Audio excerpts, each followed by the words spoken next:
বিএনপির উদারতার কারণে জামায়াত দেশে প্রথম রাজনীতি করার সুযোগ পেলেও দলটি মুনাফিকি ছাড়া আর কিছু করেনি, এমন মন্তব্য করেছেন বিএনপির সিনিয়র যুগ্ম মহাসচিব রুহুল কবির রিজভী।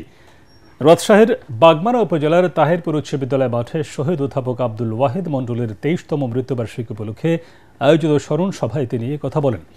এ সময় রিজভী বলেন, বিএনপি জামায়াতকে সমর্থন করে না, কারণ যে দল ছাত্র জনতার উপর গুলি ও নির্বিচারে হত্যা করেছে, জামায়াত সেই আওয়ামী লীগকে মাফ করে দিতে চায়।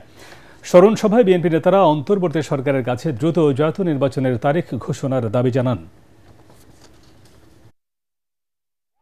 আমরা জামাত ইসলামকে সমর্থন করিনি, আমরা জামাতকে আমাদের উদারতার কারণে, অর্থাৎ বিএনপি সরকারের উদারতার কারণে এই দেশে তারা প্রথম রাজনীতি করার সুযোগ পায়। শেখ মুজিবের সরকার নিষিদ্ধ করেছিল জামাত, কিন্তু আমরা সবসময় দেখেছি এই দলটির অন্য কিছু বিষয় নয়, একটা চরিত্র আছে, সেটা হচ্ছে মুনাফিকি। এই মুনাফিকি ছাড়া তারা কিছু করেনি।